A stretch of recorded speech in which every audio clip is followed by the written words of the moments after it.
On a appris il y a quelques jours que c'est officiel que la limite du CELI en 2024 sera de 7 000 Oui, ce qui monte le tout à quand même 95 000 de oui, ça commence, cotisations. Puis je me rappelle en 2009, tout le monde disait 5 000 c'est pas beaucoup. Mais ça ça, commence à faire pas mal de ça sous. commence à faire pas mal. Donc, on peut bien sûr la maximiser à partir de janvier. Donc, vous pouvez faire vos cotisations soit en ligne ou quoi que ce soit. Puis, il y a deux points que je voulais apporter aux gens. Des fois, des personnes ont un conjoint, une conjointe qui est très malade, qui n'a pas maximisé son CELI, qui pourrait décéder. Ça, c'est un point que je dois garder.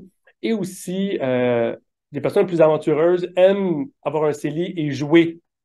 Hein, on À peut la dire bourse. jouer à la bourse. Mm. Il faut faire très attention à ces À ces deux transactions-là. choses-là. Oui, Ouais. Ben, la première, celle que tu mentionnes, quelqu'un qui est malheureusement très malade, à ce moment-là, si on n'a pas maximisé le CELI, les droits inutilisés ne se transfèrent pas exact. au conjoint survivant. Donc, pour les transférer indirectement, ce qu'on fait, c'est qu'on emprunte pendant que la personne est encore vivante pour cotiser. Et au moment du décès, là, le CELI est transférable roulement vers Mhm. le conjoint survivant. Et ensuite, le conjoint survivant peut retirer les sommes. Ça va lui créer des nouveaux droits l'année suivante. On le Mhm. sait, quand on retire du CELI, ça crée des nouveaux droits l'année suivante et il rembourse son emprunt. Donc, c'est une façon indirecte de transférer les droits inutilisés. Puis, c'est assez rapide.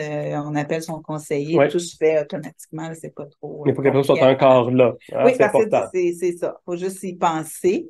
Mais c'est ça, c'est un élément. Et pour la spéculation, Oui, ce que tu mentionnais, c'est que, bon, les CELI, hein, c'est une fiducie entre vifs oui. qui est exemptée d'impôts sur les... Donc, il y a un article qui exempte les revenus, sauf les revenus d'entreprise. Et la spéculation boursière, c'est du revenu d'entreprise.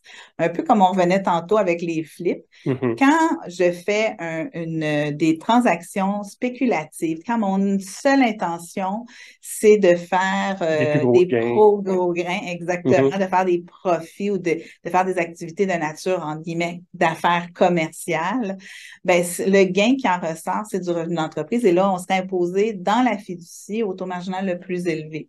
Donc, ça peut faire mal et c'est surveillé. Il y a une première cause Ah oui, d'ailleurs, qui vient d'être de jurisprudence, qui vient d'être publiée en 2023 à ce sujet-là.